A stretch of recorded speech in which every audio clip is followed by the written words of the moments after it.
I'm a libertarian, but I'm weary of the notion that the free market ultimately ensures freedom. I would like a government that can provide things like healthcare and roads to us, but I just can't get over the fact that it isn't done so voluntarily, but in the form of coercive taxes. How do I get over this?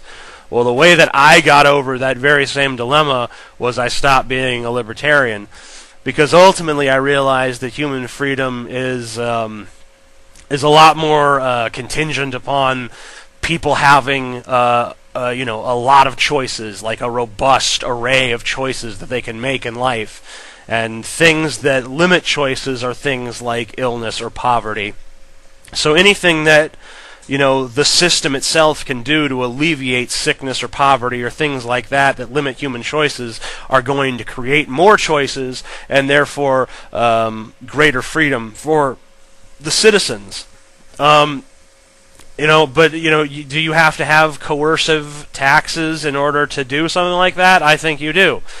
There's always going to be coercion. I mean, we just have to accept that as a logical reality of any sort of larger infrastructure that involves tons of human beings. Some of the human beings are not going to like the inherent nature of the fucking system that they're a part of.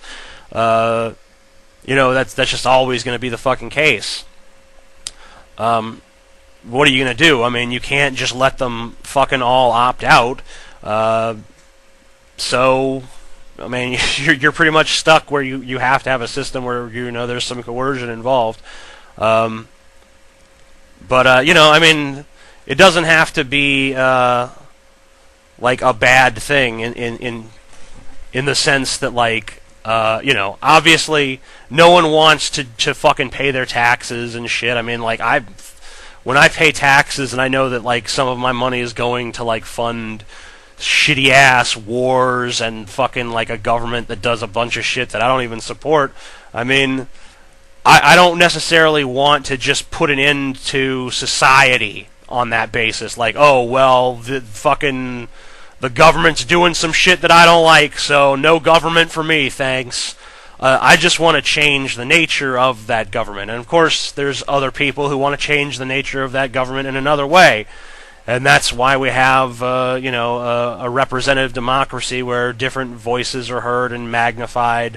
So, I mean, there's obviously problems, and, they seem insurmountable, but, I mean, still, a system is better than no system at all. And I think that if people actually were aware and would wake up and would actually work to change things, they'd find that there's a lot more consensus between the citizenry than we might, expect, based on how we've been divided by these political issues that are really just designed to be wedges between people.